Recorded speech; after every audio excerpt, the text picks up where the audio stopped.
sessió queda enregistrada, per tant, els assistents que assisteixin a partir d'ara sí que se'ls sortirà un missatge que s'està enregistrant la sessió i ells ja seran lliures de connectar o no connectar la càmera abans d'entrar a la sala. Bona tarda a tothom. La veritat és que em fa molta il·lusió veure tantes cares. Sabeu que sempre al principi, abans de la conferència, doncs, fem una mica de discurset, una mica de 4 paraules. Per tant, per anar avançant a la sessió, doncs, dono paraula a l'Alba Oliveres. Pels qui no la coneixeu, l'Alba Oliveres és inspectora d'aquí de Mataró i és la que ha impulsat, juntament amb la Raquel i amb mi i amb la Maria Llobet, quan ha pogut, doncs, tot el tema de l'English Day. Per tant, Alba, tens la paraula. Molt bé. Doncs res, que em sorprèn que han passat els 4 anys i han passat molt ràpid. I ara ja fa 4 anys que l'English Day va néixer a Mataró amb la intenció de fer visible l'anglès en els centres. El que volíem, sobretot, era potenciar l'anglès oral. Aquest seminari el que ha acabat és sent un espai de trobada i de treball en xarxa entre diferents professionals i diferents centres. Aquest últim curs us havíem proposat realitzar activitats intercentres realitzades amb l'English Day. Malauradament, molts les vau començar, però no les heu pogut acabar. El que sí que us animo és que cara al curs que ve, doncs, ja parlo del 2021, intentem acabar-les o reiniciar-les i acabar-les. Vam començar que érem 4 centres i finalment hi han participat un total de 21 centres de Mataró. Per tant, pensem que realment és un seminari que ha tingut bastant èxit en aquest aspecte. Al llarg d'aquests 4 cursos, considerem que l'anglès s'ha fet més visible als centres i que s'ha aconseguit implicar una miqueta més a la comunitat educativa. Sobretot, el que hem aconseguit és que alguns professors que no són especialistes en llengua estrangera comencin a animar-se a fer petites activitats dins de les matèries que ells imparteixen i que, òbviament, no tenen com a llengua vehicular l'anglès. Aquest mateix professorat van rebre una formació específica, igual que la vau rebre molts dels professors d'anglès que participàveu en el seminari. També us vam animar, gairebé obligar alguns a que participéssiu en l'e-twinning, perquè d'aquesta manera els centres tinguessin relació amb altres centres europeus i que els alumnes poguessin comunicar-se en anglès. També us vam animar a que afavoríssiu la relació entre alumnes d'un centre de Mataró amb altres centres i que usessin la llengua anglesa com a llengua de comunicació. També ho vau fer i és un tema que ha anat molt bé. També hem aprofitat perquè el CRP, amb aquesta excusa, pugui obtenir més recursos amb materials en llengua anglesa i d'aquesta manera és una cosa que queda i que podrem anar usant. Totes les activitats han quedat guardades i, tot i que aquest seminari acaba, el que jo us animo és que el continueu. D'acord? Aquests 4 anys hem pogut observar molt bones pràctiques en les visites als centres, hem parlat amb els alumnes, hem vist que els alumnes en molts casos ja s'havien pres l'English Day com algo habitual, com una actuació que es feia cada any i que a més la feien amb il·lusió i que fins i tot alguns et deien que ells volien aprendre més anglès per poder participar millor en el seu English Day. Per tant, només em queda animar-vos a continuar treballant-hi, a donar continuïtat a aquest English Day i a intentar fer-ho en xarxa, o sigui, treballant en conjunt amb altres centres de Mataró. I bé, això és tot, Albert. Perfecte, Alba, gràcies. Jo crec que em repetiré una mica. Ja sabeu que jo tendeixo a enrotllar-me i, per tant, he hagut d'escriure el text per no monopolitzar i si no la Marta avui no parla, parlaria només jo. Per tant, doncs, intentaré dir-vos tot el que vull dir-vos i que no se'm quedi res al tinter. La veritat és que em fa molta il·lusió estar aquí. En aquesta sessió sabeu que l'estem fent aquí, però l'havíem de fer a la Biblioteca Antoni Comas. A Mataró sabeu que eduquem en xarxa, que és un tema que ens estem creient molt i que estem tirant endavant, i que des de sempre, des de l'inici dels nostres English Days, doncs hem comptat amb les biblioteques de Mataró. Les biblioteques de la ciutat, a més d'oferir-vos als centres els lots de materials, llibres i pel·lícules en anglès durant la setmana de l'English Day o durant el temps que vosaltres feu l'English Day, doncs també aprofiten quan tots fem l'English Day per fer activitats a la biblioteca també en anglès. Llavors, crec que és d'agrair que a una ciutat com Mataró les biblioteques s'impliquin d'aquesta manera i continuarem comptant amb elles a partir del curs vinent, malgrat no tenir seminari jo, com que l'English Day crec que continuarà fent-se, doncs continuarem comptant amb elles. Davant de no tenir un espai físic per fer aquesta sessió de cloenda, la podríem haver anul·lat. Però, clar, com deia l'Alba, han estat 4 cursos que han passat molt ràpid, la veritat. Aquests 4 cursos d'impuls per fer visible l'anglès, tal com deia l'Alba, en els nostres centres. I llavors, parlant amb la inspecció, amb ella i amb la Maria Llobet, la referent del servei territorial, i amb la Raquel, la coordinadora del seminari, vam dir que havíem de superar aquesta situació i que ara tots ja sou especialistes en fer videoconferències. Per tant, com que ja tots esteu molt avasats a fer videoconferències, doncs que intentaríem fer aquesta sessió d'aquesta manera. Per tant, gràcies Alba, Maria i sobretot Raquel per fer possible això i fer possible aquests 4 anys que hem tirat endavant aquest projecte. També no em puc oblidar de l'Alexis. L'Alexis va ser el coordinador del primer any del seminari. A partir del segon any va ser la Raquel. Llavors, gràcies a tots ells perquè això és possible degut a aquest treball en xarxa que fem. 21 centres, com deia l'Alba, són els que han participat en English Day, tot i que hi ha centres de la ciutat que no han entrat en aquest seminari però han fet els seus English Day. Per tant, a Mataró hem mogut més de 21 centres per potenciar aquest impuls de la llengua estrangera a les escoles i als instituts. Avui tanquem aquest cicle, però en començarem un de nou. Jo crec que si estem units i treballant en xarxa farem avançar l'ensenyament-aprenentatge de l'anglès a la nostra ciutat. Com ja us he explicat en moltes ocasions, els de Mataró, i em perdonareu, però aprofitant les cares que veig, doncs abans havia impulsat el que és l'English Day a Granollers, a la zona de Granollers. Llavors, a cada zona ha evolucionat de manera totalment diferent, amb coses en comú, però cada zona, els docents, heu fet l'English Day a la vostra manera.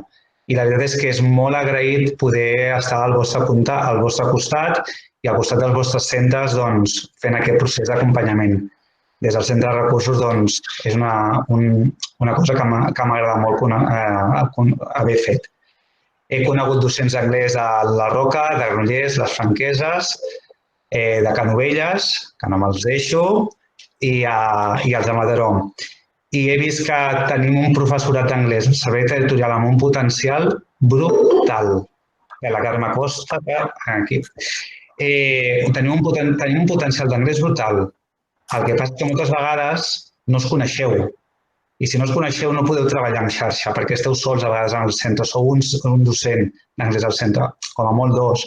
Doncs a vegades aquest seminari permet fer això i permet treballar en xarxa. Em fa molta il·lusió veure aquestes velles cares conegudes que han saludat abans i aquestes noves que no conec de l'Alt Maresme, però que estic segur que continuarem treballant en xarxa ara o en un futur. Ja sabeu que pel que necessiteu, doncs a Mataró us ajudarem a fer que aquest English Day sigui realitat. No perdeu l'impuls aquest de l'English Day. L'English Day no s'ha acabat. Us perseguiré per saber quines dates feu English Day a Mataró i per intentar-vos organitzar. I si els de la Unió de Botiguers, que els del NEM, Negoci Empresa Mataró, liar-los a fer la gincama aquesta que hem fet durant 2 anys, doncs evidentment que compteu amb el centre de recursos per tirar-ho endavant. Recordeu que totes les propostes educatives estan recollides a la web del Servei Educatiu. Si aneu al Servei Educatiu de Mataró i busqueu a l'apartat de propostes educatives, doncs trobareu totes les fitxes de l'English Day d'aquests 4 anys, les fitxes dels docents i la fitxa de novetat d'aquest any de les activitats intracentres, que no he pogut fer, però que l'any vinent espero que es puguin arribar a fer. Jo us puc assegurar que al Centre de Recursos Pedagògics de Mataró continuarem treballant per allò que vosaltres necessiteu i sempre a partir de les vostres demandes. Demanem-nos coses. Sabem que és difícil dir-vos que sí a tot, però alguna de tant en tant hi cau. Per tant, doncs, no fem demandes. I això que us deia, que ja m'enrotllo i per tant ja toca presentar ja a la Marta. Em fa molta il·lusió que avui estigui aquí, la Marta Botet. A la Marta la vam conèixer a través de la Marta Vinyoles. No sé si coneixeu, recordeu la Granollers, la Marta Vinyoles. La Marta Vinyoles era aquella mestra d'anglès de l'antiga escola Fàtima, que també va començar a fer els seus English Days. La Marta Vinyoles ara, en aquests moments, és assessora LIC del Servei Territorial i la seva funció ara és potenciar el que és la lectura en els centres educatius. Ens va ensenyar un vídeo de fa un parell d'anys, una booktuber adolescent, que en escoltar-la, la veritat és que ens va enamorar. Transmetia passió per la lectura i emoció per allò que deia. Llavors vam veure que aquesta booktuber, que no coneixíem de res, la Marta Botet, havia anat al TED Talk de Nova York. Ostres, això ja són paraules grans, no? Va ser brutal escoltar-la parlar en anglès, veure aquesta facilitat que té amb la llengua anglesa i ens va agradar moltíssim. Llavors, a partir d'aquí, de la Marta Vinyoles i tot el que vam estar veient al Centre de Recursos, doncs vam decidir investigar una miqueta més per veure si la Marta Botet ens podia ajudar a agafar recursos per millorar, per ajudar el nostre alumnat a descobrir el que era la lectura. Espereu que... Disculpeu, és que em van entrar gent i haig d'anar clicant, Vam escoltar també una xerrada que va fer a la Universitat a Batoliva explicant com ella també participa en la seva educació. Doncs tot això, el que ens vam veure és que si ella tenia aquesta passió per la lectura, doncs potser ens podia donar pistes de com transmetre aquesta passió per la lectura al nostre alumnat. Ara la Marta ja no és aquella adolescent que vam conèixer al YouTube, sinó ja és una estudiant de segon grau de comunicació audiovisual a la Universitat Pompeu Fabra i que ja ha col·laborat en programes com el Suplement de Catalunya Ràdio o Terrícoles de BTV. Vull agrair en aquest moment a la Núria Ventura de l'Escola GEM, qui coneixia la Marta Botet de l'Escola Virolai, que ens facilités el seu contacte i així poder comptar avui amb ella. Gràcies a Marta Botet per acceptar la nostra invitació. Esperem gaudir de la teva xerrada. Volem conèixer la teva passió per la lectura i que ens emocionis per poder transmetre al nostre alumnat aquesta passió. I dir-vos a tots els que esteu escoltant que al final de la sessió, qui vulgui intervenir, demani si té possibilitat d'activar el micro, doncs demana torn de paraula a través del xat del Meet i jo li donaré accés perquè pugui parlar i pugui dirigir-se directament a la Marta i si algú té problemes amb el micro o tal, doncs fa la pregunta a través del xat i jo li transmetré a la Marta. Dit això, i espero no haver-me enrotllat gaire, Marta Botet, tens la paraula. Hola, Albert, moltes gràcies per aquesta presentació, m'ha fet molta il·lusió i moltes gràcies per haver comptat amb mi per la vostra sessió de cloenda. Ara faré la conferència en anglès, l'únic que només em volia presentar en català un moment, que em fa molta il·lusió que heu pensat en mi i poder participar, ara com ho heu descrit vosaltres dos, en una iniciativa tan maca i que us aprecieu tant i que, a més, sigui per la llengua anglesa, que és una llengua que jo porto aprenent des de tota la vida i que quasi em sento, m'expreso en anglès igual que en català, vull dir que quasi penso en anglès. Aleshores, em fa molta il·lusió estar aquí avui per parlar de la meva passió per la lectura, però a més en anglès, que és una passió que veig que vosaltres també teniu, i ensenyar-lo i que els alumnes l'aprenguin, que sé que és complicat, perquè jo també anant al col·le també me n'adonava que els hi costava a tots els meus alumnes i que prefereixen, és una assignatura que a vegades costa i tal, però jo crec que amb els anys també hi ha hagut un canvi de com s'afronta a l'aprendre la llengua anglesa, perquè també YouTube i les sèries de televisió i les pel·lícules també han influït molt en tots els alumnes i en com veuen aquesta llengua que potser ja no la veuen tant com un esforç, sinó més com una possibilitat.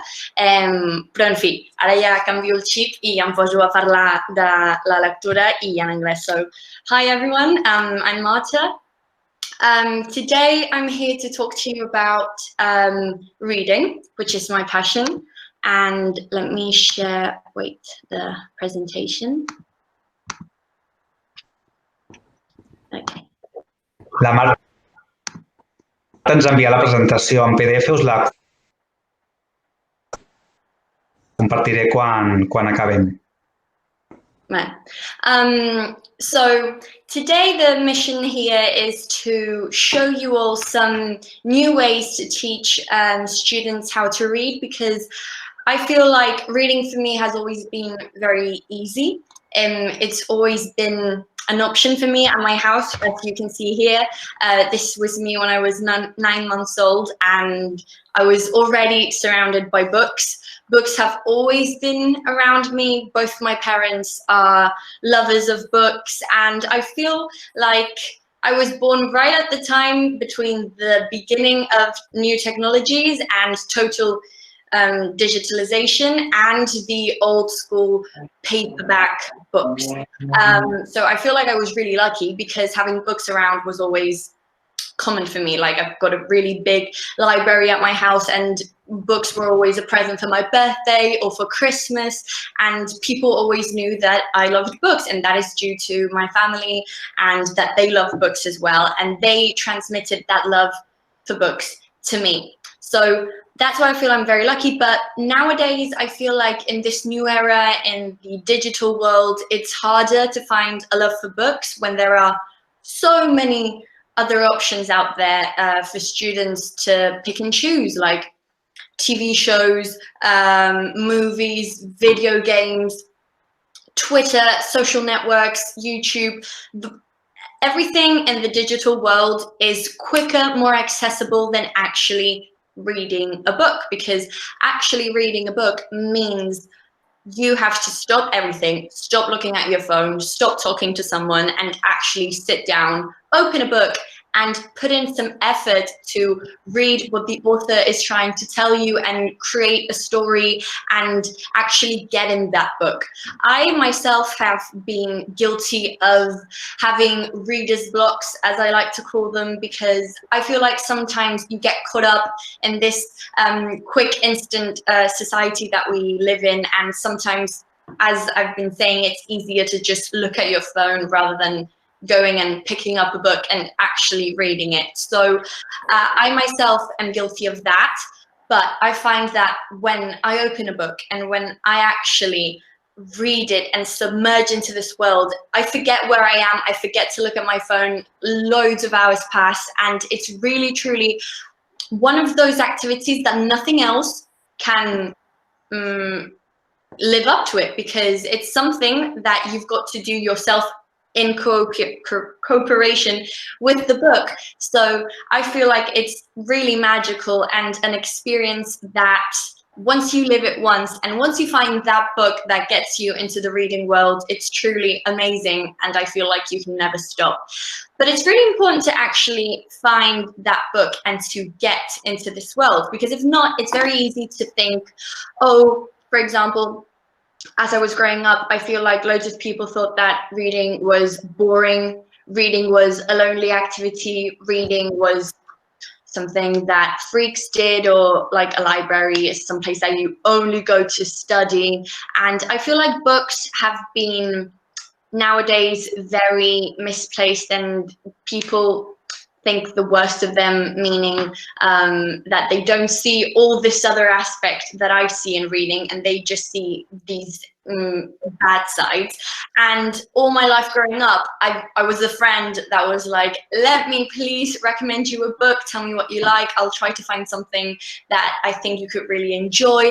I feel like everyone, as I said, has this book that puts you in, because it's very easy. There are loads of books, and it's very easy to read many things that don't really interest you and never actually get into the world. But I feel like everyone has that one revelation book that actually makes you think, whoa, this is an amazing experience. I never want to stop doing it. And since I loved being that person for my friends that they could come to, and that I would try to find the specific book that they liked, I thought that maybe I could try to share this passion with the world. And well, this is me. As I said, I've always been a reader. This is me reading at the beach, at the train, I think that's an airplane at my house. And these are all photos from when I was younger. So I've read in many places. I've even been guilty of reading with my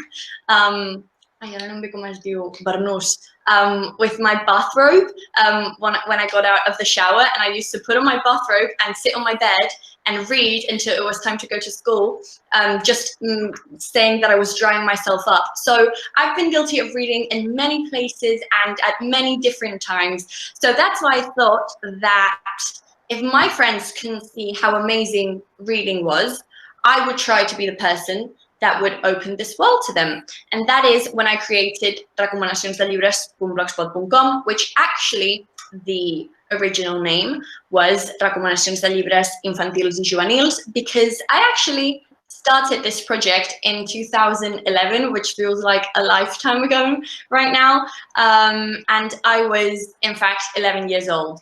So that's now that I'm about to be 20, I'm turning 20 next week. So it's kind of amazing to see that when I was that young, I let my passion drive me that far to actually create a blog and start sharing my passion for reading to anyone that could reach it. That was the beauty of the internet. My first post said, hola lectors del món, soc la Marta i us vinc a recomanar un llibre. So I really like the concept that I had of the internet, because I feel like nowadays everyone is used to it and everyone knows how to interact with it. But when you're 11, you feel, wow, the internet is the World Wide Web. You can post anything and literally everyone or anyone will read it. And I like that I had this bravery of just showing who I was and saying, hi, I'm here to recommend you some books. I hope that you have the same passion as me, and I hope that you enjoy reading as much as I do. But it wasn't only to share my passion with people who like to read. I feel like my main target were kids my age that didn't like to read, because I feel like, as I said, reading has always been something that students associate with school and therefore think that it's boring, that it's homework, that you don't really want to do it in your spare time. So I thought that maybe if I could share what I felt when I read, if someone their age could share this passion for reading, something that is boring and something that you shouldn't do in your free time because it's not like going outside and playing, that maybe that would open their eyes and I could get to them. So that's why I created this blog. And in my first videos, I'm talking about Jerónimo Stilton, Tina Superbruixa, El Bat-Bat, La Peña dels Tigres, all these books that I used to read when I was 11. And now, as I said, about to turn 20, I think that it's really cool to look back and have this sort of digital journal of what I liked a decade ago, which feels really weird to say because I'm only 20, but it was a decade ago. And I think that it's, I feel so lucky that I decided to take this step and actually do this.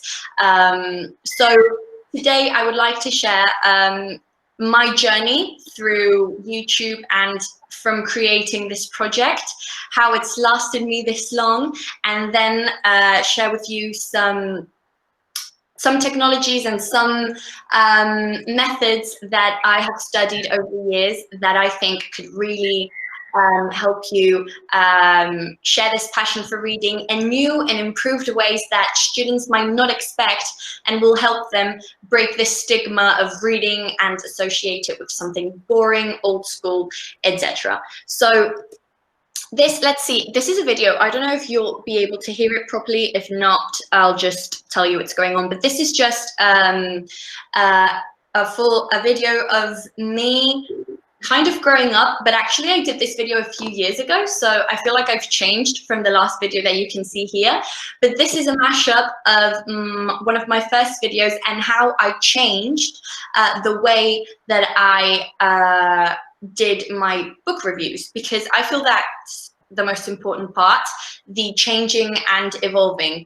I feel like I've changed a lot throughout this journey and throughout these 10 years, but I feel that's something that you can really keep in mind, or something that's really important to keep in mind when you're teaching, because obviously, as you said in the beginning, you're used to doing this, for example, in person, and you've had to adapt to this new situation and have a meet through Google, and we're doing this digitally.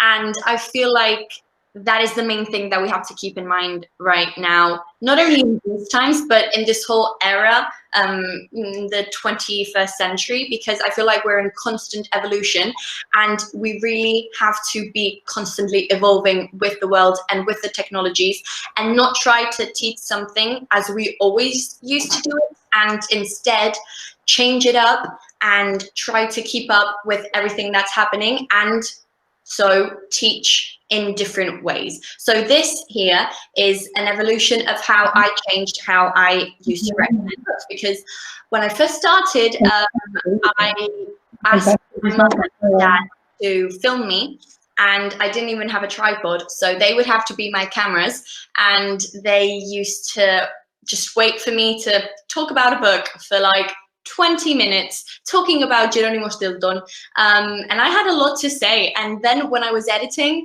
I didn't feel like I didn't want to cut anything, because everything felt important to me. So I used to post this really long videos of me just sitting there, just talking about a book without putting any effects, maybe a little title, which is actually really funny because, as Albert said, I'm studying Comunicació Visual right now. So it's also really amazing to see the first videos I edited ever in my life, and how this has actually shown me what I want to study, which is what I'm studying right now.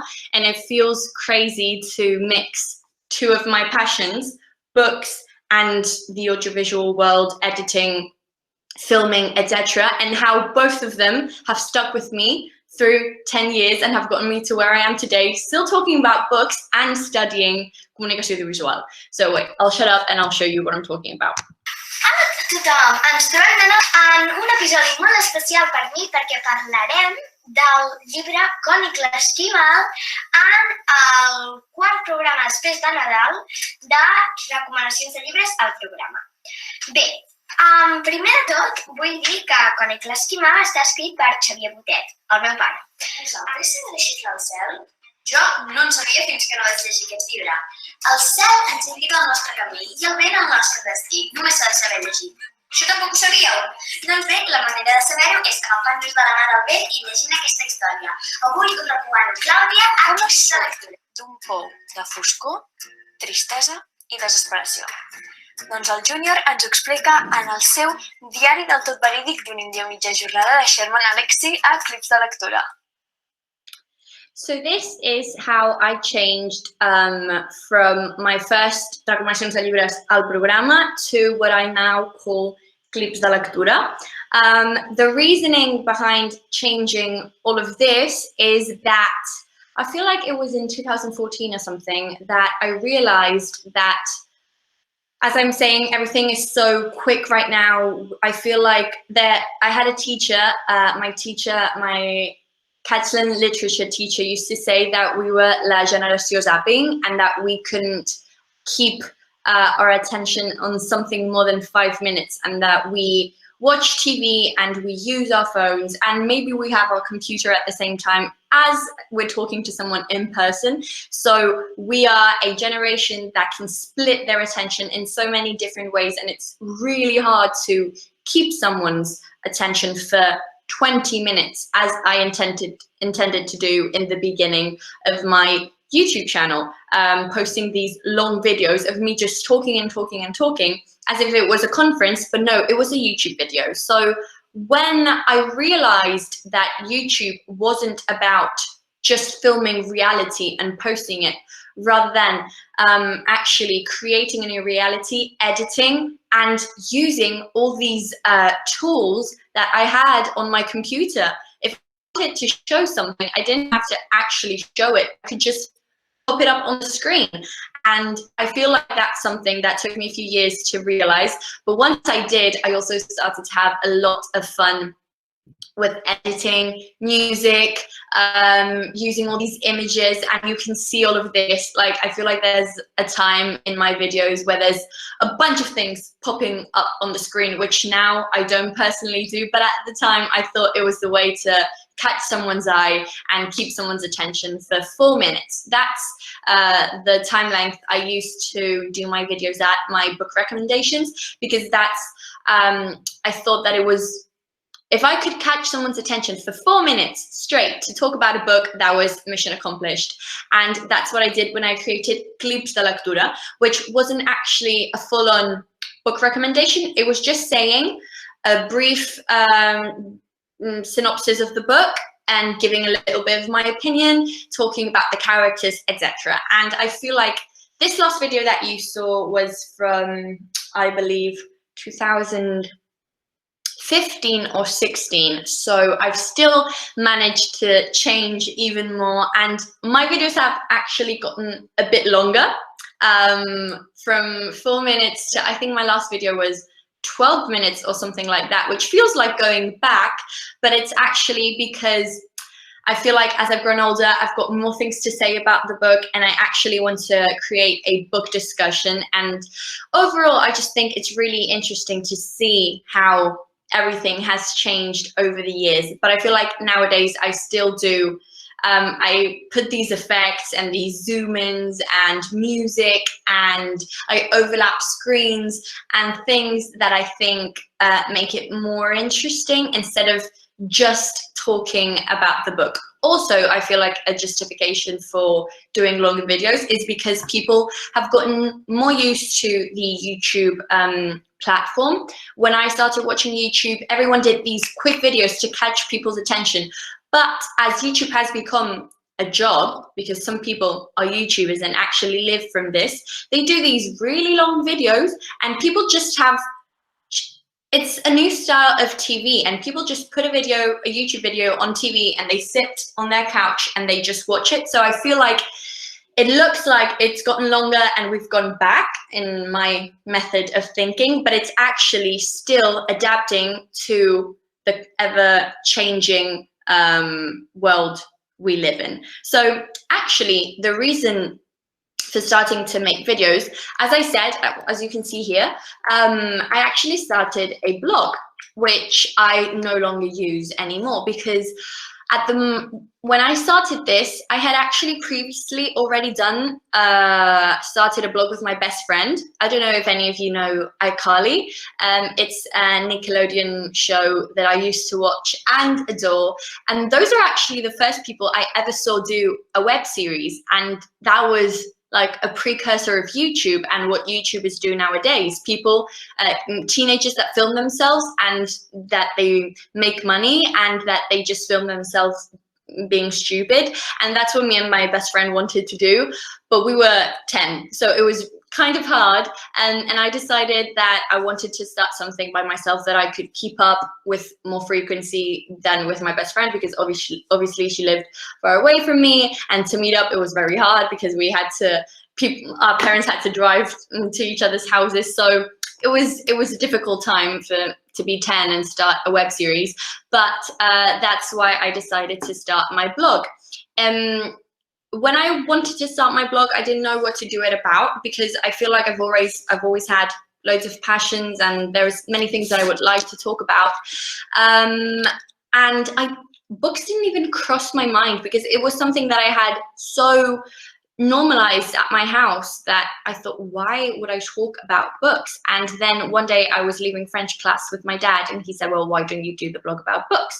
And I was like, well, it's obvious that I like reading. Why would people want to know what I have to say about books? But as I kept thinking about it, I realized that people my age, as I said, didn't like to read. And that's when I made this change of thinking, maybe I can be the person that will help them get into this world of reading. And obviously my mum also, she doesn't love to read. Reading is her life and books are her life. So it was overall a project that felt very fitting for me and very easy to do because I already loved to read. So I only had to talk about the books that I liked and try to, I wasn't even sharing my passion. I was just talking from the heart about a book that I really liked, Jerónimo Stilton, and to see how people actually liked seeing that and to start to receive comments of people saying that because I recommended a book, they started to read it, and that because I recommended something, they started reading in general and that they liked it was amazing to me. And that started to happen from my YouTube videos, because when I started the blog, that was the first thing I did. I created the blog, and then I obviously made a Facebook, a Twitter, an Instagram, and a YouTube channel with the username because I wanted to be everywhere.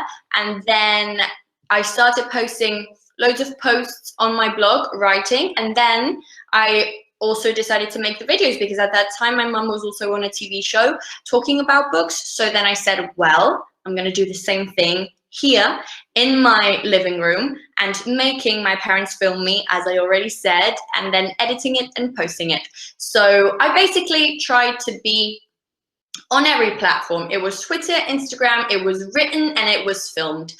But then I realized that what I actually really enjoyed was talking about books, editing the videos, thinking the video idea. That was my actual passion, not just writing blog posts about it. And since this was a project it was a passion project. It started from the heart. It started because, I don't know, I was looking for a hobby because I just wanted to do it. So I just followed my gut and said, if you don't want to write blog posts anymore, just do videos if it's what you really liked. And not only is it what I really like, it's gotten me to where I am today studying what I'm studying. So I'm so lucky. I'm so thankful that I stuck with that idea. So that's when I started my YouTube channel and actually started to become a booktuber. Okay. Which is a word that I hadn't heard yet when I started all of this. This is actually a term that I first heard in, I don't know, 2014 or 15. And my mum said something about, do you know what's a booktuber? And I said no. And she said, well, look it up because I think you'll like it. And I just searched booktuber on YouTube and thousands of videos started popping up of people older than me, but still people, young people talking about books in Spanish, in English, from everywhere. And it was a moment of realization where I was like, wow, there's more people that are doing this. It's not just me, which I feel like nowadays it's kind of hard to imagine a world where you don't post something on the internet to get something out of it, or already thinking subscribers, views, comments, etc. But really, when you're 11 and you don't really know anything about this digital world, you're just a user, you're not actually a creator, and there's no such thing as a YouTuber yet. You really just do it for fun, which is what I did. So to me, I never thought, oh, there can be a community out of this. Oh, maybe there's more people that do this, because I was just doing it because I wanted to do it. And I was just doing it to share it with my friends and with people that I knew. So to actually find loads of people that were doing the same thing as I was doing was amazing and such a good feeling. And you, in your talk, you were saying, Albert, that you've been doing lots of community work and that you've worked with the schools to create English Day and everything. And I feel like that's what the BookTube community allows, because, as I said, reading is something that loads of people think is lonely and you've got to do it by yourself. It's not a social activity, and that equals not wanting to do it. But actually, the digital world remedies that, and it changes the whole meaning of reading and how you share it. Because yes, reading might be something that you do by yourself at your house, but if you finish the book, film each video, post it, and in the case of some big American booktubers, you get 300,000 views. You can't really say that you're by yourself, because it's 300,000 people that have seen the video, and then loads of comments and interacting with those people. And in places like VidCon and these events, you actually get to meet the people that watch your videos. So that is a sense of community like I've never seen before, because it actually changes the whole meaning and stigma that's around reading, and it totally and completely inverts it and makes it a community activity, which I think personally is amazing. So backtracking to what I said, when I first heard the word booktuber and I saw that more people were doing this, I was amazed. And well, I feel like most of you will know nowadays, because it's a word that has been gaining popularity. But a booktuber is basically a person that talks about books on YouTube. So a YouTuber that talks about books. And I was a booktuber without even realizing it, without using the term for the first 2 years or 3 years that I was doing this. And since then, I started to call myself a booktuber, which I thought was amazing, that I had a term and that I had a community and everything. But obviously, everything that I had seen was an American community, and basically loads of people that didn't speak my language and everything.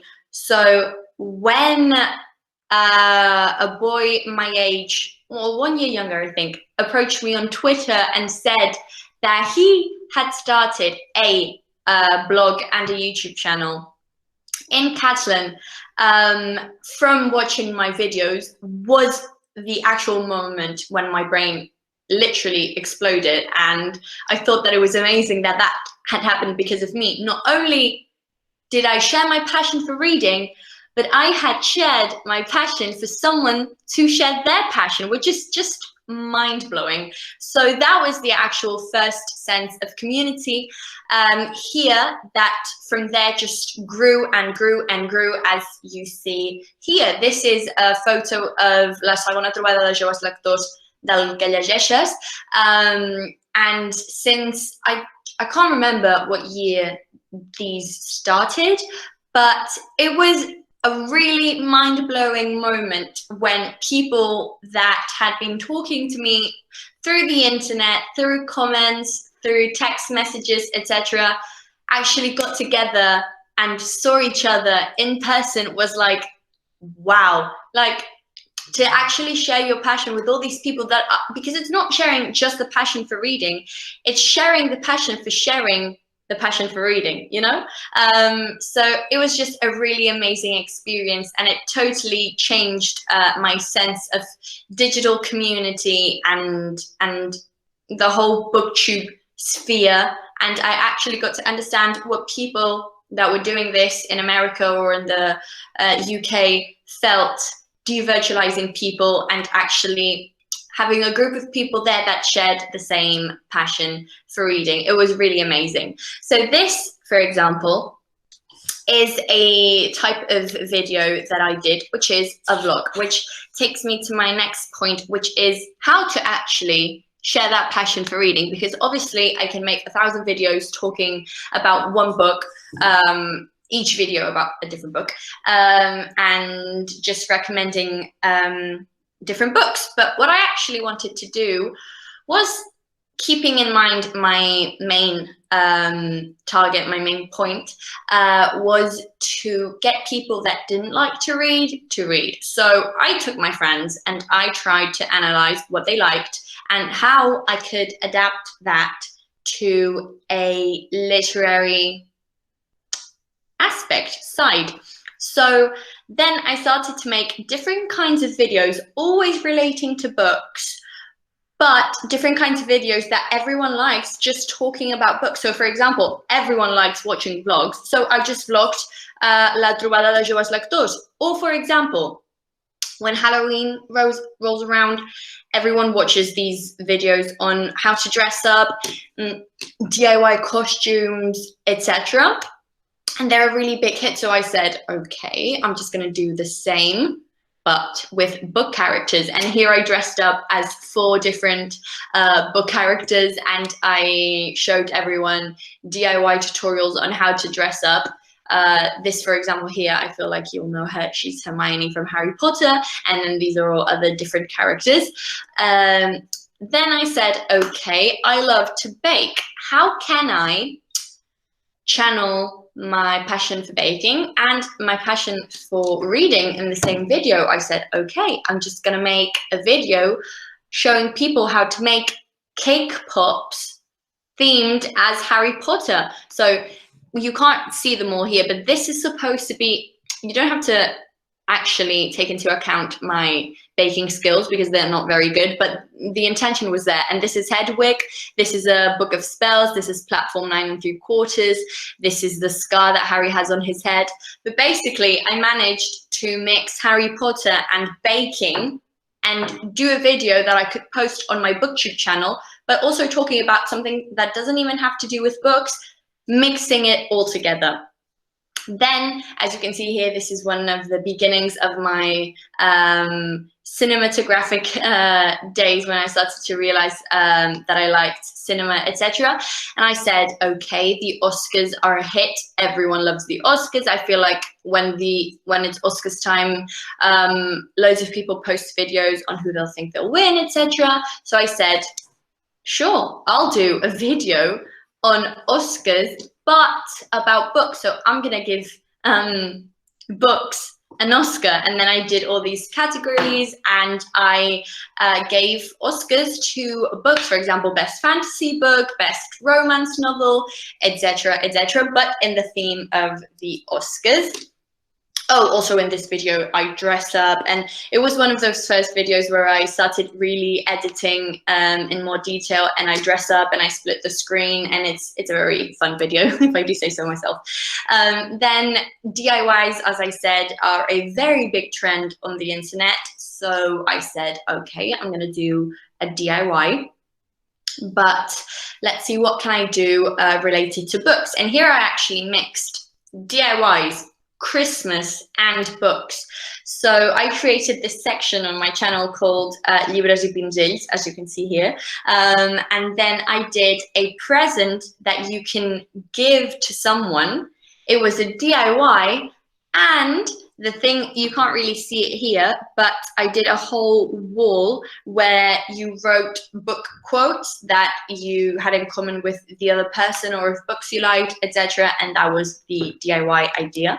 Then this is a video that I did for Sant Jordi, which is obviously one of the most exciting days for booktubers, for readers in general, and for the channel, which really gave me the opportunity to be more creative. So here, for example, I did different types of friends that you might have and what books you could give them. So we've got the romantic, we've got the drama queen, we've got the stalker, we have loads of different personalities and what books go with those personalities. So again, not making one full video talking about one single book, but actually dressing up, putting music, editing, etc. And recommending more than one book without the person even realizing that they're getting all these book recommendations in. This is another one of those, this is actually La Primera Trobada de Joves Lectors, and this, we did a book challenge because a few years ago it was very big on BookTube to do book challenges and tags. So again, working with a sense of community, digital community, so you would tag someone to do a challenge from your house to their house, and they had to do a separate video, but it was still connecting two channels and people from one channel going to another one. So that was what was very in back then. And we did an infinite book challenge, which is just a type of book challenge. But again, it was a challenge with loads of people talking about books and doing something that to the first look looks like just a game. And then here I just invented a challenge myself with my friends from school, the ones that I always try to get them to read.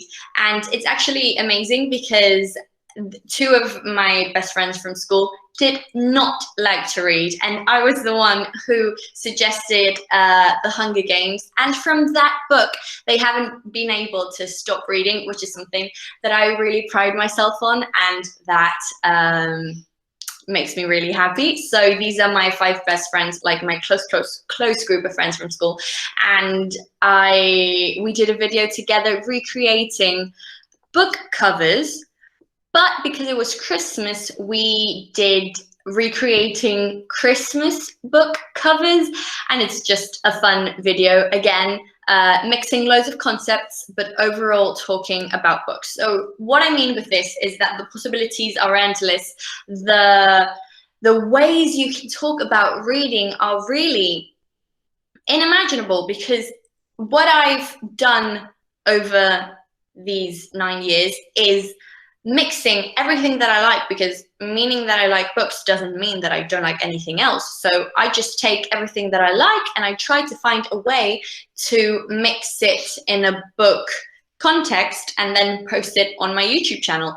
For example, here we have audiobooks. I did a video talking about audiobooks because it's one of these new technologies that people might be scared of. Oh, I don't like audiobooks because it's different, and you perhaps haven't even tried it. And I did a full video talking about them and about how I really enjoyed them, and how it helps with the multitasking that I keep talking about, etc. Or for example, over here, there's a whole section on the Booktubeathon, which is a digital challenge that Ariel Bisset, which is another booktuber, a Canadian booktuber, started, where she did a reading marathon. So it consists on reading for a full week straight, different types of books, the maximum amount of books that you can. Usually it's 7, so a book per day.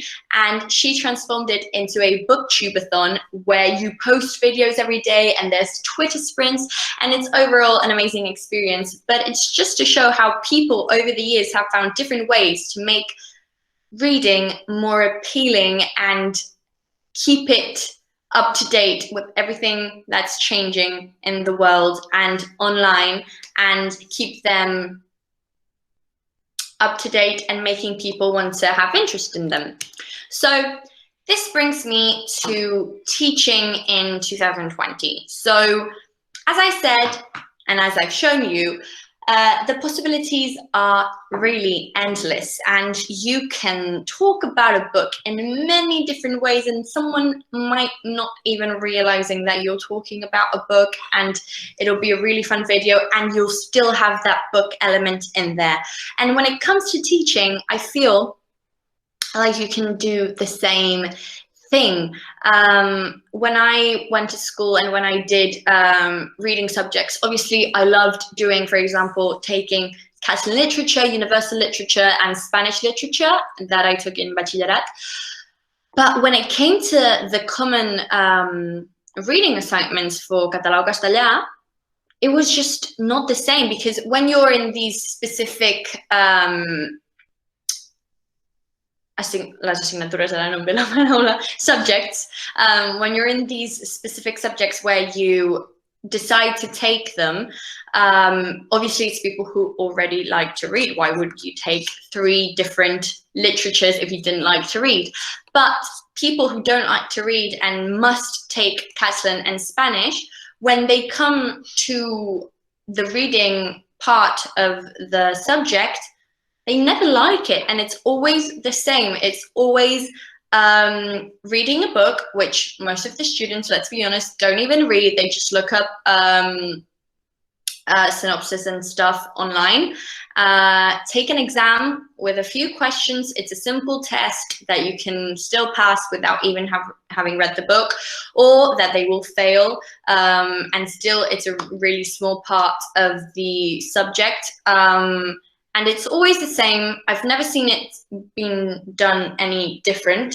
And I feel like it's just wasting an opportunity to actually explore, improvise, and take new challenges and new risks, and bring the students to a whole different aspect of reading that they've never seen before, especially in a classroom. So these are a few of the methods that I think could really work in classrooms and when it comes to teaching about reading. So these are 6 concepts that I have gathered up. So you might be familiar with a few of them, most of them or none of them. I will just briefly go over the 6 of them. So for example, video lits. This is a concept that I heard a few years back, and it's an audiovisual capsule. It's a video of about 3 to 5 minutes. Basically what it does, it's made up of a text. It's usually a poem, but it can be any type of text in the world. And you basically transform the text, bring it to an audiovisual form. So an example that I always like to give for a video lit is Television is a Drug by Todd Alcott, and the video is called Television. The poem's called Television, and it's a poem that has been transformed into a video, and it's an amazing video. It's so quick. It's loads of images and loads of colors and text, and it's got everything, and it's a poem, so literature, transformed into a video, and it's basically bringing this text to a whole different genre, which is the audiovisual world. And I think that's pretty cool. Book trailers, for example. We all know that movies have trailers, right? They tell you what's going to happen in a book, in a movie. Well, a book trailer is essentially the same thing, but for a book. And I feel that's something that nowadays publishing houses are doing a lot, because they've really catched onto it and seen that if someone wants to read a book and they just find a video on their YouTube recommendations, you think it's a movie, you don't really know what it is, but it's telling you a story and you're interested in the story. And then you see in the end, it pops up and it says, book will come out this fall, blah, blah, blah. And then if the person has really grabbed onto it, they'll be like, okay, I'll read the book because this just looks really interesting, rather than someone saying, oh, you should read this book, and then you just forget about it because it's not as visual and you don't really stick with it that much.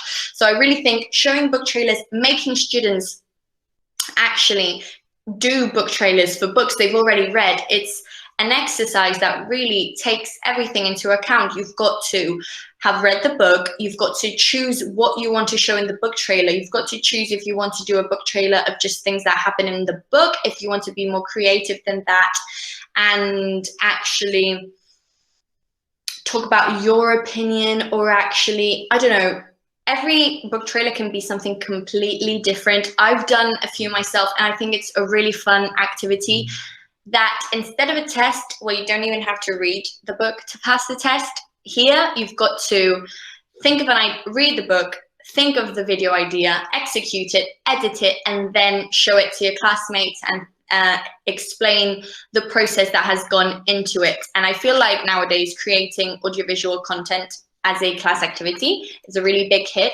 and that people like to do it, at least when I went to school. Well, I haven't been outside of school that long, it's only been 2 years, but still. Also, booktubers, as I was saying, I feel like it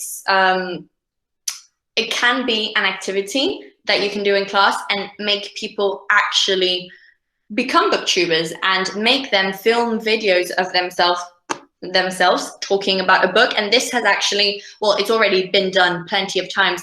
I myself have been invited to schools to see these booktube imitations, and I've been to schools to talk about booktubers and then see the students. I see them so excited to actually show what they've created and the passion that they have behind a project that they've spent so much time doing and creating and thinking, and actually executing all of this and showing their work makes them really happy. So I think this is also an amazing activity, and it might even get people interested in creating a booktube channel and start doing this. So I think that's really cool.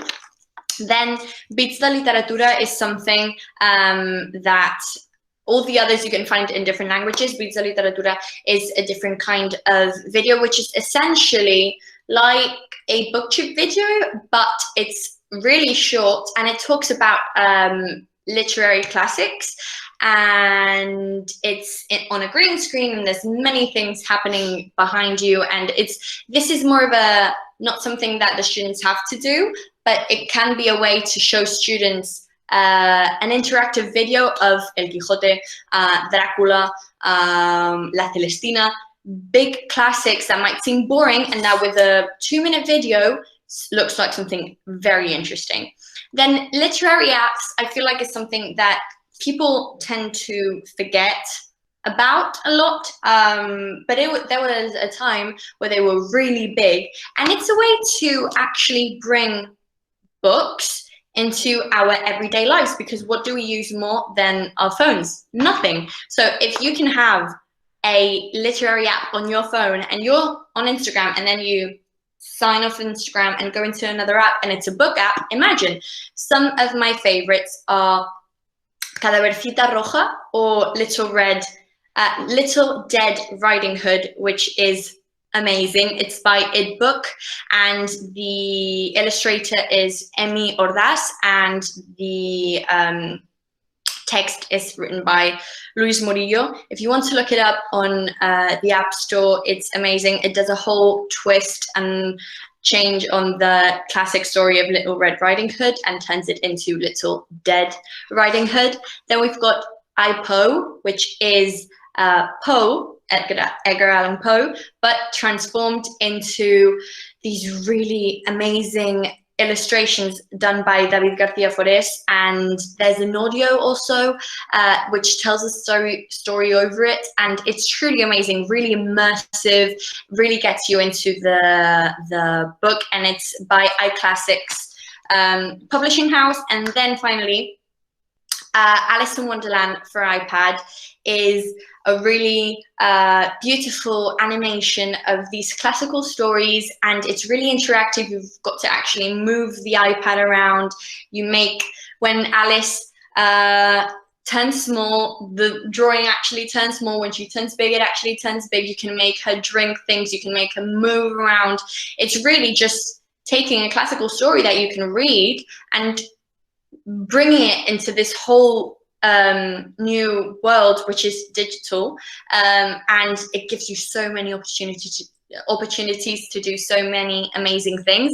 It's by Ocean House Media, and John Tenniel is the illustrator, and obviously Lewis Carroll is the writer.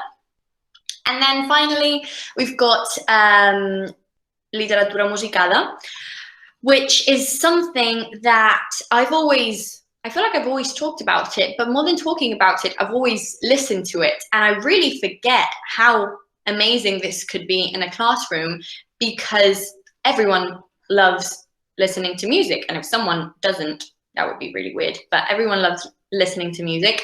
So if you make them listen to a song and then you say, well, this is actually a poem, this is actually the Odyssey by Homer, and you're just listening to songs and you didn't even know that you're learning by heart La Odissea d'Homer, or that you're learning els contes de Pere Calders de la Veritat Oculta, or that you're learning Montserrat Abelló, etc., etc. There are many incredible musical adaptations of classical texts, of poems, books that actually already they've already been thought this way, which is the case of L'amor fora de mapa de Roc Casagran, which is a book that comes with a CD. So you read the book, but you also listen to the CD, and they both merge in the story. So it's keeping both in mind. But as I said, for example, the Odyssey one is amazing, and it's a CD of L'Odissea d'Homer, and it's sung, and you're actually, like, you can learn by heart this classical story, which is amazing, and it's done by Elias Munchuli, who's the singer. Also, Les Cròniques de la Veritat Oculta de Pere Calders, transformed into Les Cançons de la Veritat Oculta, sung by Judith Nederman. It's an amazing disc that's even on Spotify, so you can literally learn Els Contes de Pere Calders And also l'antologia poètica de Montserrat Abelló, sung by Mirna Vilasís y Xavi Murcia, is another example. There are many of them. I've been documenting them over the years because it's something that I'm really passionate about.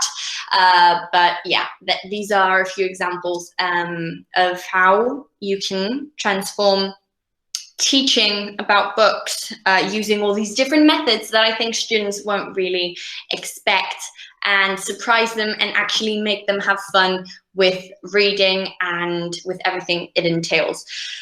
As I said, reading for me has been a full circle experience. It started when I was so little that I can't even remember it.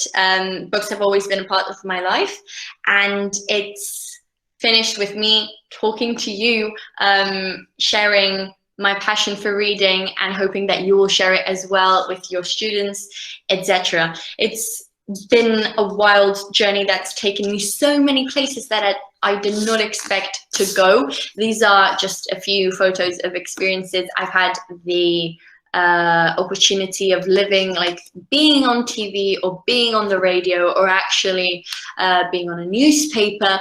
But mainly, I think the things that I enjoy the most are these conferences where I get to actually talk straightly to people and not a camera, because I feel like talking to a camera is what I already do from home.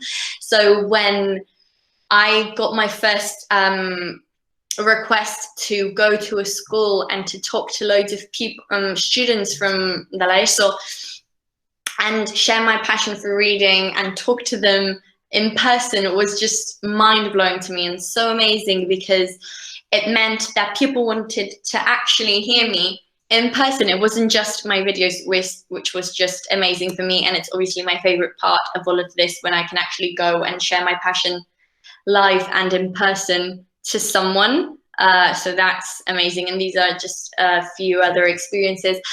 But obviously, as Albert said in the beginning of this, there's one that just takes the cake, and it's the best thing that has ever happened to me, and the best thing that will have ever happened to me, which was getting the opportunity of being a TED speaker in 2015 in New York.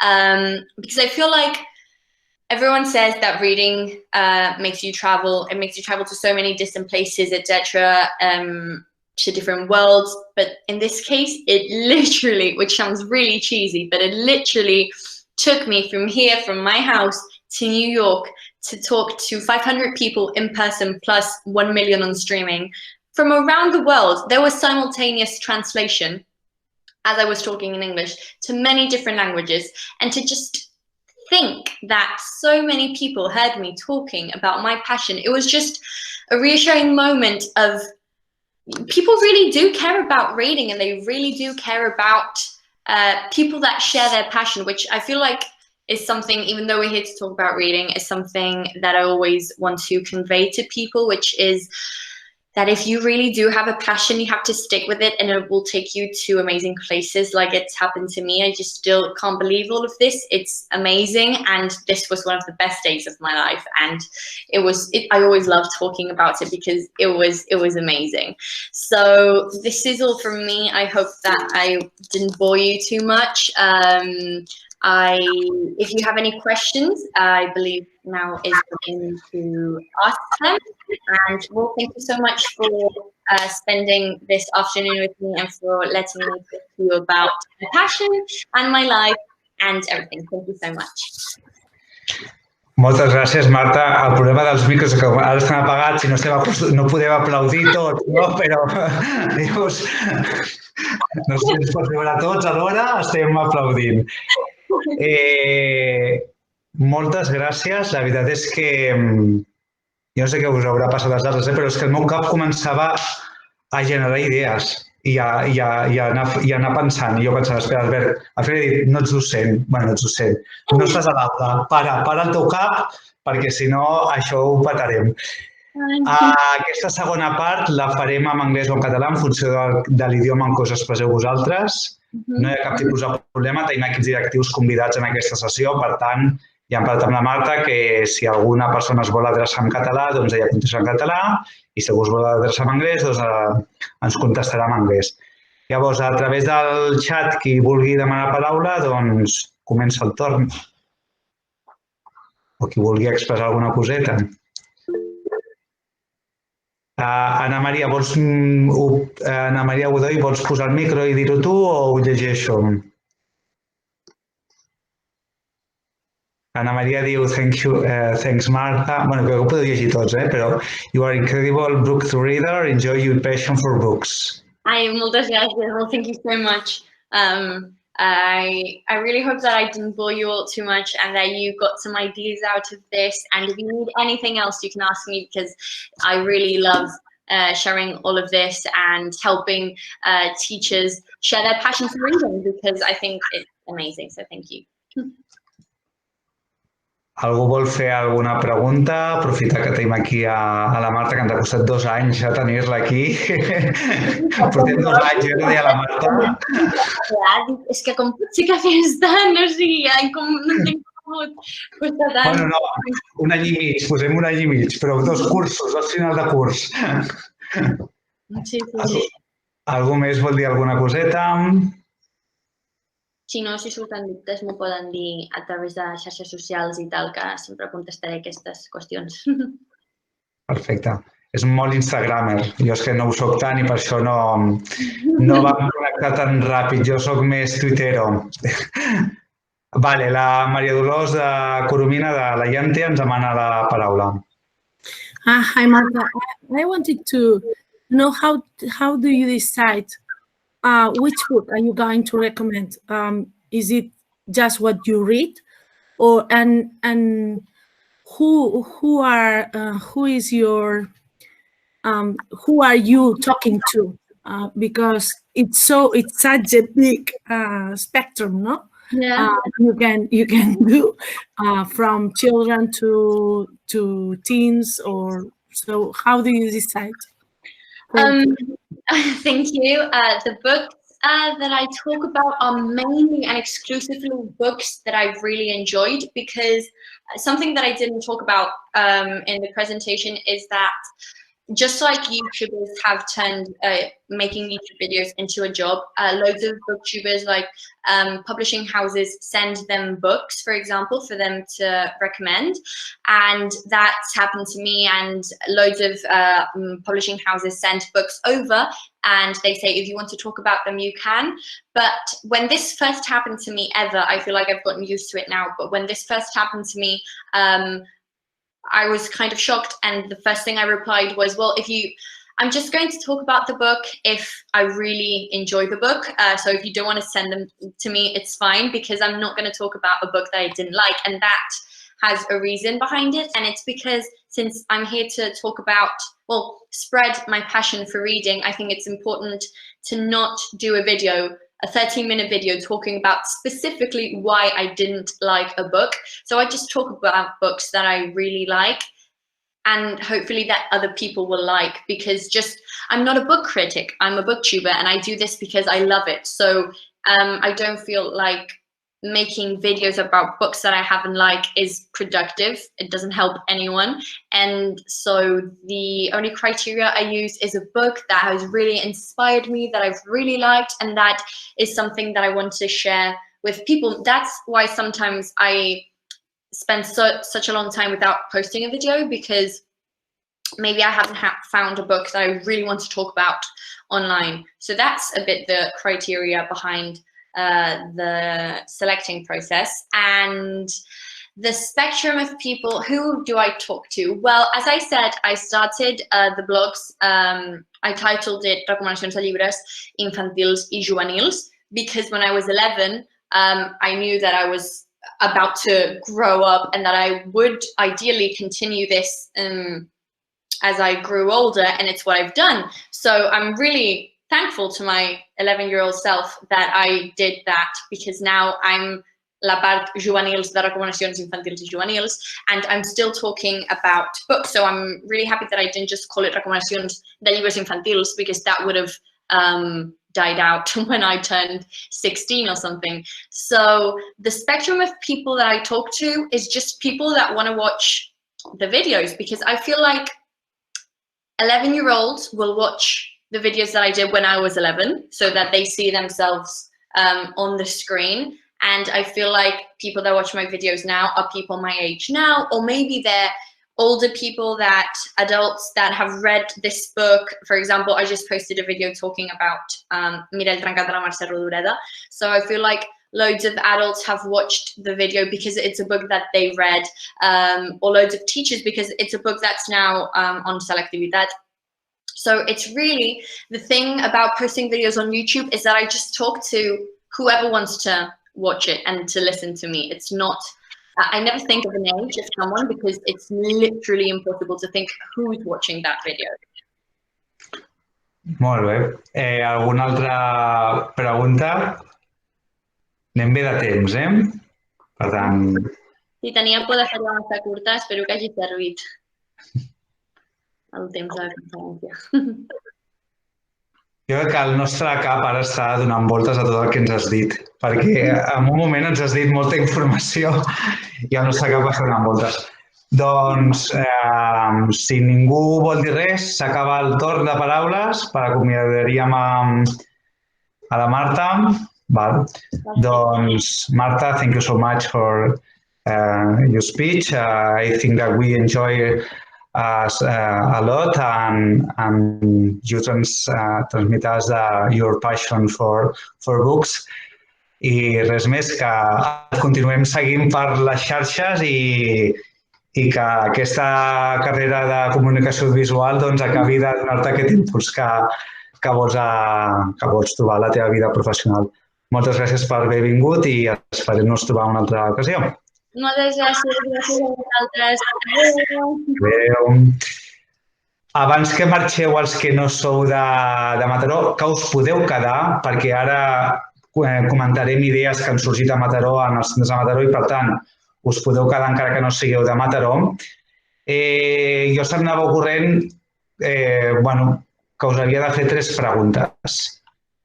Us he fet un Google Forms de 3 preguntes totalment voluntàries, que no les heu de contestar totes per enviar, però és que ara ho tenim aquí molt fresc. Llavors jo se'm plantejava que poguéssiu escriure una idea que ja podreu aplicar al curs vinent que heu sentit avui, una idea que diu, això ja ho puc aplicar jo al curs vinent, una idea que t'agrada molt i que vols recordar, encara que sàpigues que el curs vinent potser no la pots dur a terme, i una idea, en aquest sentit de la xarxa, una idea que t'agradaria o que podries fer entre centres. Llavors us deixaria això 3-4 minuts perquè anéssiu a aquest Google i contestéssiu aquestes preguntes. Si voleu posar 2 idees, heu de tornar a entrar al formulari i escriure una altra vegada, o escriure-la una sota l'altra. Totes les respostes les compartirem i així també tenim un recull d'impressions. I d'aquí 3 o 4 minuts ja passaré la paraula a la Raquel, que ja explicarà el tema e-twinning i tots els temes aquests per tancar el seminari. Doncs això, 2-3 minutets, entreu aquí.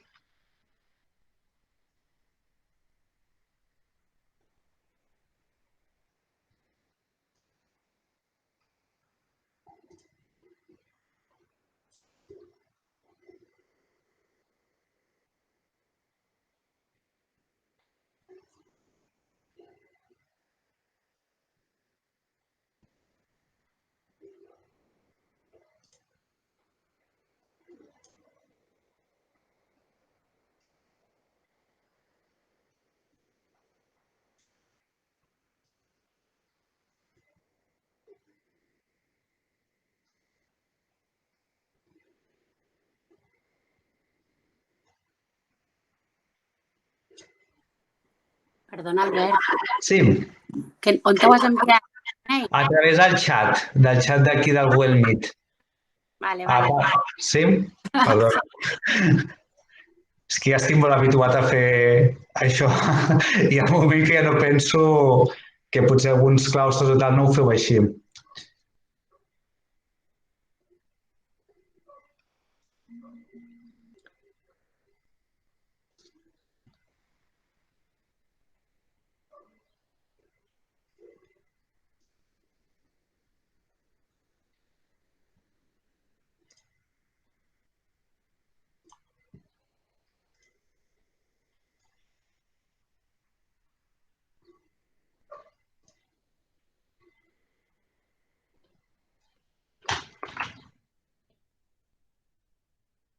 Els que ja heu escrit us comparteixo les respostes perquè així podreu anar llegint, igual que vaig llegint jo. I així us ho enviaré per mail, perquè ho tingueu recollit.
Doncs mentre alguns aneu acabant, ja aniríem avançant perquè ja hi ha 15 respostes. No us preocupeu que totes les respostes us compartiré. El vídeo el teniu en el calendari, quan tanquem la sessió al cap d'una estona, ja el tindreu. A sota l'entrada del calendari teniu el vídeo. Tindreu el vídeo, val? Però tot i així jo us faré un mail amb tots els enllaços perquè ho tingueu recollit. I jo ja estic més tranquil, Raquel, per tant, ara ja et passo la paraula a tu, la Raquel, la coordinadora del Seminari d'English Day de Mataró. Vale, doncs, good afternoon, que abans no us havia pogut saludar. Thank you all for being here today. And in my intervention, I'm going to try to make a long story short, but I will do it in català, trencant una mica amb la dinàmica de treball que teníem a sessions de seminari, que ho fèiem en anglès, sempre, com a bons professionals d'aquesta llengua. Avui hi ha moltes coses que explicar i resumir, per tant, ho fem en català i anirem més directe. Let's start. Us compartiré una infografia que he preparat en la que es pretén resumir tot el que s'ha treballat en aquests 4 anys de seminari. A veure.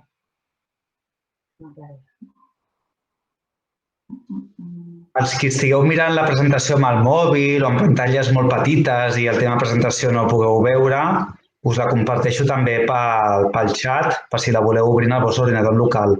Torno a dir que tots els enllaços us els tornaré a enviar després. Ho podeu veure ja, veritat? Que jo no ho veig. Ho veieu? Sí, Raquel, ho veiem. Ara ens veiem a nosaltres. Ara veiem la presentació. Vale. Doncs bé, aquesta infografia recull una miqueta el treball realitzat en els 4 anys de seminari.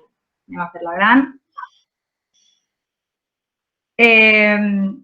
Com bé ha explicat l'Albert abans, jo vaig començar com a mestre especialista d'un dels centres de Mataró que començaven el pilotatge de l'English Day en un inici i en el segon any vaig adquirir aquest càrrec de coordinadora, al qual agraeixo molt tant a l'Alba com a l'Albert per haver confiat en mi i dir que ha estat un repte i alhora un treball professional molt enriquidor durant aquests 3 anys. Després d'aquests 4 anys de seminari hem aconseguit passar de 4 escoles inicials a 21 escoles i més de 50 mestres participant d'un projecte conjunt. En aquestes imatges podeu veure una mica el resum del que s'ha intentat promoure dins d'aquest seminari.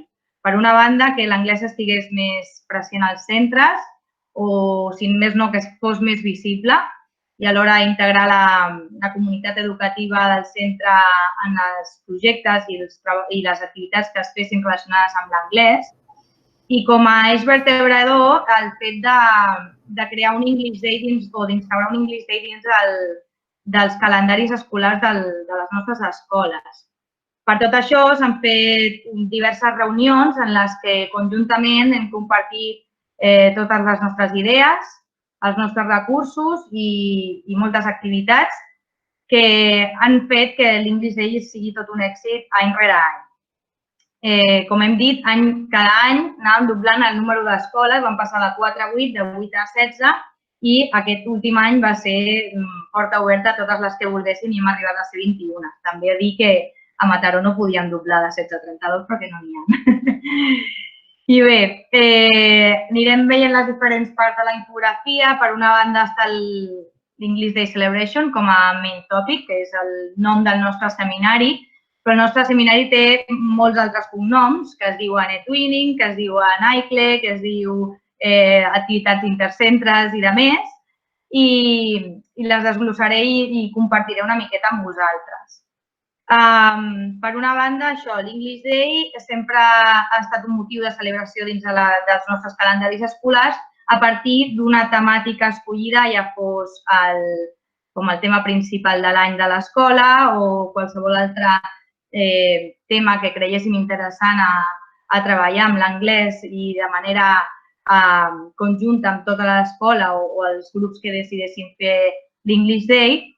I a partir d'un treball previ dels mestres especialistes i en comunicació amb tota la resta de la comunitat, ja fossin mestres no especialistes, equip directiu i altres serveis, es celebrava una jornada en la que es feia visible tot aquest treball i s'incloïa tothom a la mateixa vegada en aquesta celebració.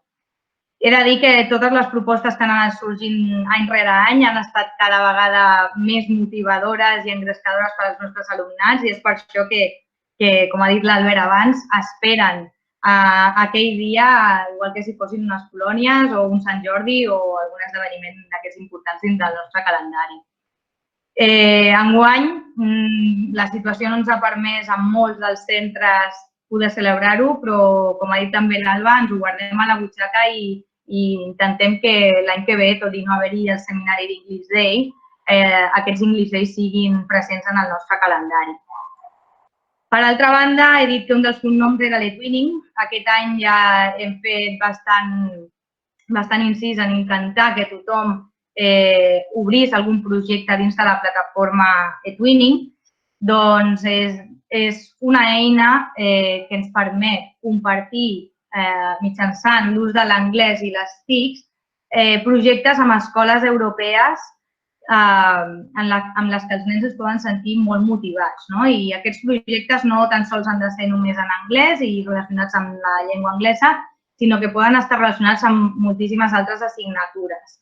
Per tant, hem de dir que l'eTwinning és un concepte, és un projecte europeu que hem decidit instaurar a les nostres escoles i majoritàriament sé que som els especialistes qui ho hem dut a terme, però que és un recurs més que tenim per compartir amb els nostres companys i intentar que també s'engresquin en aquest tipus de comunicació a través de l'anglès amb el nostre suport, però amb projectes de diferents àmbits curriculars. Aquí, si cliquem, l'Albert us compartirà aquesta infografia, ens anem al drive que hem creat compartit, en el que s'ha fet el recull de tots els projectes que hem iniciat i alguns potser que s'han quedat a mig camí degut a la situació en la que ens trobem, amb els diferents països i escoles d'arreu d'Europa. Veureu que hem posat per quin nivell són adreçats, amb quin país ho hem fet, l'escola, i alguns tenim també el link directe a la web de l'eTwinning, que us convido a afegir-ho si no ho teniu, si voleu. Hi ha una breu explicació i aquest document és una cosa que durant els diferents anys de seminari que hem fet sempre dèiem que era interessant tenir per tal de tenir el recurs d'idees, a poder fer més enllà d'un penpal o més enllà d'un intercanvi de postals de Nadal en un centre d'un altre país d'Europa, sinó amb coses més engrescadores o ambicioses, potser. I crec que hem fet molt bona feina i que hi ha idees molt guais que de cara a l'any que ve o futur podem intentar posar a la pràctica nosaltres també. Torno enrere. Com he dit, està compartit per tothom, per tant, es pot afegir, es pot, no sé, copiar la idea o el que sigui, sempre que vulgueu. Per altra banda, una altra de les coses que s'ha intentat perseguir paral·lelament a l'English Day ha estat que l'ICLE o el CLIL estigués present dins de les nostres escoles i que intentéssim engrescar mestres no especialistes a fer la formació de CLIL per tal que s'impartissin classes d'un àmbit no lingüístic en anglès. Ja fos una unitat didàctica, ja fos una assignatura sencera durant un trimestre, ja fos durant tot l'any una de les assignatures, que sabem que això ja és massa ambiciós, però creiem que aquesta incidència que hem tingut ha tingut també els seus fruits i sabem de moltes escoles de Mataró que ara per ara tenen aquesta iniciativa i l'ICLE present dins de les assignatures, ja sigui Science, ja sigui a Plàstica, ja sigui a Matemàtiques o de qualsevol altra manera, perquè també hem procurat que sempre al voltant de les dates de l'English Day es fessin algunes activitats relacionades amb l'anglès, però per part dels mestres no especialistes. I també hem fet un recull en el que han sortit idees com fer un scavenger hunt, fer un warm-up a l'hora d'educació física, songs, running dictations, manualitats, etc. I tot això, com l'Albert us ha dit abans, està recollit a la web del Servei Educatiu de la Zona de Mataró i, a més dels cursos anteriors, tindrem tot d'aquest any, les fitxes d'experiències, on detalladament s'expliquen aquestes activitats o aquestes unitats didàctiques d'ICLE que s'han anat fent i totes aquestes experiències. Per tant, hem de saber que ja sigui el vostre primer any o no ho heu fet, aquí tenim tot un recull molt valiós de recursos que ens poden ajudar a seguir treballant tot això. Què més? Enguany també havíem dit de fer l'activitat d'intercentres en la que intentéssim que nens del mateix nivell fessin alguna activitat en anglès o una trobada en anglès en algun lloc de Mataró, ja fos fent jocs, una gincana, una activitat al voltant d'un tema específic, un concurs o el que fos. Sé també que molts ens hem quedat a mig camí i que estava tot preparat però no s'ha pogut dur a terme, però ho guardem per cursos futurs i sabem que aquest treball en xarxa també pot ser bastant motivador pels alumnes i per nosaltres mantenir aquest vincle com a docents. Què més? Això, seguint amb les iniciatives, al final de la infografia poso What are we going to do next? Doncs bé, després de tantíssima feina i tan bon treball per part de tothom, hem de fer-nos un fort aplaudiment per haver fet d'aquest seminari una capsa de tresors amb idees, propostes, activitats i sobretot professionals amb ganes de potenciar l'ús de l'anglès a les nostres escoles. Un aplaudiment per tots. Penso que aquest seminari ha estat una gran oportunitat per reunir-nos com a especialistes i poder compartir grans recursos i idees que mica en mica hem anat fent grans i alhora, a vegades, si no forcem aquestes situacions o aquests seminaris o aquestes trobades, totes aquestes idees i recursos queden a vegades als centres de cadascú. I penso que és molt necessari que entre tots fem de les escoles de la nostra ciutat una cosa comuna, una cosa motivadora relacionada amb l'anglès i enriquidora per tothom, ja sigui com a alumne o com a docent o com a projecte educatiu de centre. Bé, dient això, dic que aquest treball conjunt m'agradaria que es pogués continuar. Aquest seminari potser no tingués l'eix vertebrador de l'English Day, però que hi hagués un to be continued de seminari d'obrir nous camins a proposar coses innovadores, a compartir recursos, a crear coses en comú que ens puguin ajudar a totes les pràctiques dels nostres centres i bé, que tot això no quedi en va i poder invertir un temps professional però alhora motivador com a especialistes.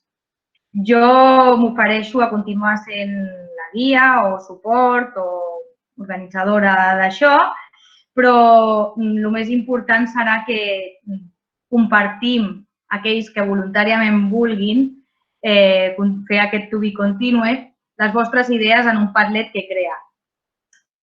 Aquí podeu afegir cadascú de vosaltres una nota en la que expliqueu de quina manera creieu que s'hauria de continuar o es podria continuar o valdria la pena continuar. Ja hi ha un posat, però està obert a qualsevol tipus d'idea. No té per què posar-se ara, però si no ens oblidarem, si no ho fem ara potser. Però per nosaltres estaria bé rebre aquest feedback per veure si de cara al setembre ens plantegem tornar a fer un seminari, potser no a hores de migdia, però en tardes, que ens trobem cada mes o cada X setmanes, perquè no han de ser tampoc moltes hores, per crear recursos, per compartir alguna cosa, per fer una altra cosa conjunta o el que bé ens vingui de gust, però mantenir aquesta xarxa d'English Teachers que penso que és molt valiosa i que ara que ens hem conegut val la pena mantenir. Per tant, això, us convido a que entreu a aquest Padlet i que doneu la vostra idea voluntàriament, no forçarem a ningú, però ja dic que a mi m'encantaria continuar treballant amb alguns de vosaltres. Per altra banda, he de dir que, de nou, gràcies a tots i a totes com a mestres per tots els vostres esforços, perquè sé que han sigut molts, perquè com a mestra també especialista he organitzat els English Days any rere any, he hagut de parlar amb equip directiu, hem fet la formació de twinning i de més i sé tot el que comporta, però les coses amb il·lusió sempre valen la pena i les veus dels nostres alumnes han parlat moltes i moltes vegades de lo guai que ha estat fer un English Day a les escoles. Per tant, penso que hem de continuar. També vull agrair el suport de tots els equips directius per haver-nos escoltat com a mestres especialistes passats en ocasions amb totes aquestes propostes i a l'Albert i a l'Alba com a capdavanters d'aquest seminari i també a la Maria Llobet per ser la impulsora de l'anglès dins del servei territorial. That's all. Thank you so much for all your efforts and keep working hard. Doncs la veritat és que moltes gràcies a tots. He entrat a llegir totes les respostes que esteu fent. La Rosa del Pere Anton ens ha compartit un enllaç del tema de Booktubers, ja que ja devia fer en el seu centre. Me'n recordo el seu English Day amb les receptes de cuina, que van patir amb aquell English Day, que li va ser allò de com faig l'English Day? I li va sortir un English Day superxulo. La veritat és que el que hem dit és un plaer treballar amb vosaltres. Jo em podria posar una medalla i dir he convençut a la Raquel per fer el seminari aquest el curs vinent, no és veritat, va ser ella que es va oferir. Ràpidament va dir, Albert, això ho vull continuar. No, i la veritat és que sí que volem continuar amb aquesta feina a la ciutat. Hem fet aquest esforç de fer un horari de migdia, l'any vinent aquest seminari serà en horari de tarda i serà fora d'horari com una activitat normal més, perquè ja no estem a dins d'aquest pilotatge d'English Day. I, per tant, ja serà per les tardes. Jo, de veritat, gràcies. I si algú vol dir alguna cosa i vol connectar el micro que ho digui, i si no, doncs, aprofiteu el que queda de tarda i si podeu sortir a donar una volta, doncs que us vegi molt bé. I ens continuem veient. No penseu que el CRP no us perseguirà moltes coses. Ens continuem veient. Que vagi bé i gràcies a tots els que heu vingut de fora de Mataró. Una abraçada.